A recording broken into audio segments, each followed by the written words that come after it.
Delhi liquor కేసులో MLC కవితపై ED దాఖలు చేసిన ఛార్జ్ షీట్ ను పరిగణలోకి తీసుకునే అంశంపై రాస్ అవెన్యూ కోర్టు నేడు విచారణ జరపనుంది.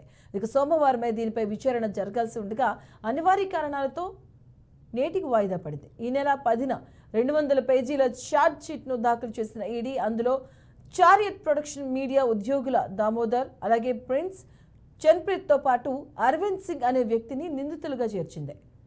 ఢిల్లీ లిక్కర్ కేసులో ఎమ్మెల్సీ కవితపై ఈడీ దాఖలు చేసిన ఛార్జ్ షీట్ ను పరిగణలోకి తీసుకునే అంశంపై రౌస్ అవెన్యూ కోర్టు నేడు విచారణ జరపనుంది.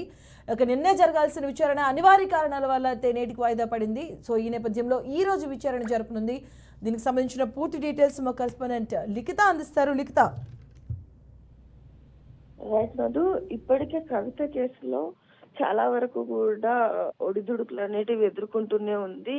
బెయిల్ ఎన్నోసార్లు అప్లై చేసినప్పటికీ కూడా రిజెక్ట్ అవ్వడం, అంతేకాకుండా ఈడీ ఇప్పటికే తనకు సంబంధించిన 200 పేజీలకు సంబంధించిన ఛార్జ్ షీట్ ను అయితే కోర్టు ముందు ఉంచడం జరిగింది.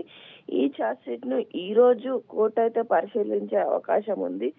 దీని తర్వాత కవిత పరిస్థితి ఏమిటి, తనకు ఏ విధమైన పరిస్థితి ఉంటుంది అనే వివరాలు పూర్తి స్థాయిలో తెలియాల్సి ఉంది.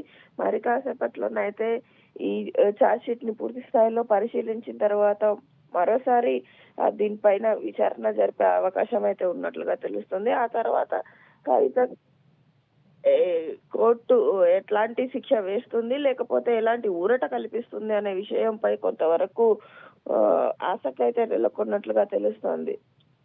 Madhu, right, thank you Likhita.